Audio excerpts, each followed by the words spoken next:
Most of us go through life trying to do our best at whatever we do, whether it's our job, family, school, or anything else. I feel that way. I try my best. But some time ago, I came to a realization that I wasn't getting much better at the things I cared most about, whether it was being a husband, or a friend, or a professional or teammate. And I wasn't improving much at those things, even though I was spending a lot of time working hard at them.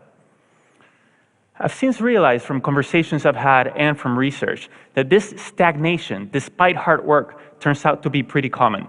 So I'd like to share with you some insights into why that is and what we can all do about it. What I've learned is that the most effective people and teams in any domain do something we can all emulate. They go through life deliberately alternating between two zones, the learning zone and the performance zone. The learning zone is when our goal is to improve. Then we do activities designed for improvement, concentrating on what we haven't mastered yet, which means we have to expect to make mistakes, knowing that we will learn from them. That is very different from what we do when we're in our performance zone, which is when our goal is to do something as best as we can, to execute. Then we concentrate on what we have already mastered and we try to minimize mistakes. Both of these zones should be part of our lives, but being clear about when we want to be in each of them, with what goal, focus, and expectations, helps us better perform and better improve. The performance zone maximizes our immediate performance, while the learning zone maximizes our growth and our future performance. The reason many of us don't improve much, despite our hard work, is that we tend to spend almost all of our time in the performance zone. This hinders our growth, and ironically, over the long term, also our performance. So what does the learning zone look like? Take Demosthenes, a political leader and the greatest orator and lawyer in ancient Greece.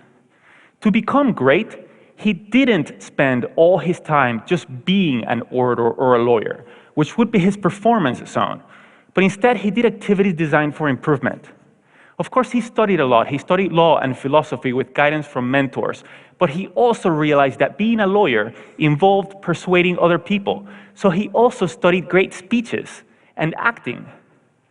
To get rid of an odd habit he had of involuntarily lifting his shoulder, he practiced his speeches in front of a mirror, and he suspended a sword from the ceiling so that if he raised his shoulder, it would hurt. To speak more clearly despite a lisp, he went through his speeches with stones in his mouth. He built an underground room where he could practice without interruptions and not disturb other people. And since courts at the time were very noisy, he also practiced by the ocean, projecting his voice above the roar of the waves. His activities in the learning zone were very different from his activities in court, his performance zone. In the learning zone, he did what Dr. Anders Ericsson calls deliberate practice. This involves breaking down abilities into component skills, being clear about what sub-skill we're working to improve, like keeping our shoulders down, giving full concentration to a high level of challenge outside our comfort zone, just beyond what we can currently do, using frequent feedback with repetition and adjustments, and ideally engaging the guidance of a skilled coach, because activities designed for improvement are domain-specific, and great teachers and coaches know what those activities are and can also give us expert feedback. It is this type of practice in the learning zone which leads to substantial improvement, not just time on task, performing. For example, research shows that after the first couple of years working in a profession, performance usually plateaus. This has been shown to be true in teaching, general medicine, nursing, and other fields. And it happens because once we think we've become good enough, adequate, then we stop spending time in the learning zone. We focus all our time on just doing our job, performing, which turns out not to be a great way to improve. But the people who continue to spend time in the learning zone do continue to always improve. The best salespeople, at least once a week, do activities with the goal of improvement. They read to extend their knowledge, consult with colleagues or domain experts, try out new strategies, solicit feedback, and reflect. The best chess players spend a lot of time not playing games of chess, which would be their performance zone, but trying to predict the moves grandmasters made and analyzing them. Each of us has probably spent many hours typing on a computer without getting faster. But if we spend 10 10 to 20 minutes each day, fully concentrated on typing 10 to 20% faster than our current reliable speed, we would get faster, especially if we also identify what mistakes we're making and practice typing those words. That's deliberate practice. In what other parts of our lives, perhaps that we care more about, are we working hard but not improving much because we're always in the performance zone? Now, this is not to say that the performance zone has no value. It very much does. When I needed knee surgery, I didn't tell the surgeon, poke around in there and focus on what you don't know. We'll learn from your mistakes. I looked for a surgeon who I thought would do a good job, and I wanted her to do a good job. Being in the performance zone allows us to get things done as best as we can. It can also be motivating, and it provides us with information to identify what to focus on next when we go back to the learning zone. So the way to high performance is to alternate between the learning zone and the performance zone, purposefully building our skills in the learning zone, then applying those skills in the performance zone. When Beyoncé is on tour, during the concert, she's in her performance zone. But every night when she gets back to the hotel room, she goes right back into her learning zone. She watches a video of the show that just ended. She identifies opportunities for improvement for herself, her dancers, and her camera staff. And the next morning, everyone receives pages of notes with what to adjust, which they then work on during the day before the next performance. It's a spiral to ever-increasing capabilities, but we need to know when we seek to learn and when we seek to perform. And while we want to spend time doing both, the more time we spend in the learning zone, the more we'll improve. So how can we spend more time in the learning zone? First, we must believe and understand that we can improve, what we call a growth mindset. Second, we must want to improve at that particular skill. There has to be a purpose we care about, because it takes time and effort. Third, we must have an idea about how to improve, what we can do to improve. Not how I used to practice the guitar as a teenager, performing songs over and over again, but doing deliberate practice. And fourth, we must be in a low-stakes situation. Because if mistakes are to be expected, then the consequence of making them must not be catastrophic or even very significant. A tightrope walker doesn't practice new tricks without a net underneath, and an athlete wouldn't set out to first try a new move during a championship match. One reason that in our lives we spend so much time in the performance zone is that our environments often are unnecessarily high stakes. We create social risks for one another, even in schools which are supposed to be all about learning, and I'm not talking about standardized tests.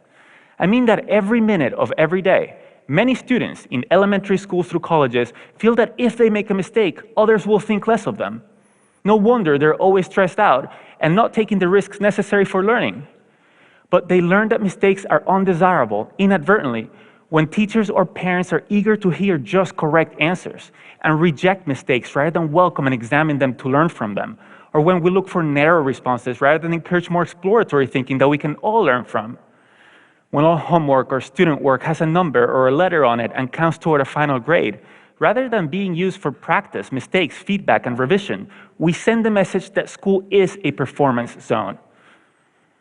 The same is true in our workplaces.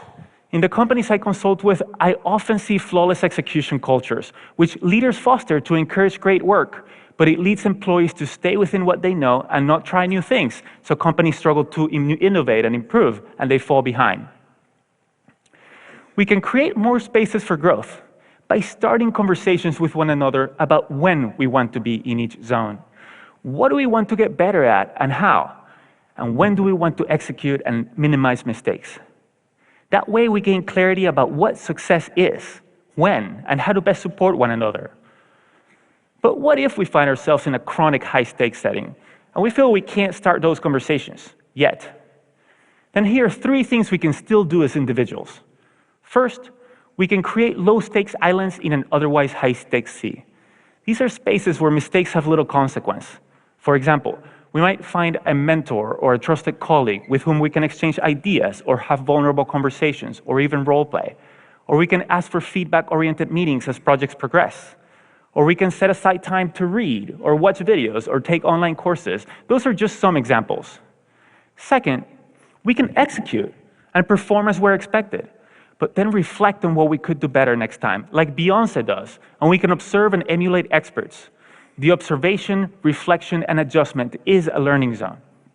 And finally, we can lead and lower the stakes for others by sharing what we want to get better at, by asking questions about what we don't know, by soliciting feedback, and by sharing our mistakes and what we've learned from them so that others can feel safe to do the same. Real confidence is about modeling ongoing learning. What if, instead of spending our lives doing, performing, we spent more time exploring, asking, listening, experimenting, reflecting, striving, and becoming? What if we each always had something we were working to improve? What if we created more low-stakes islands and waters?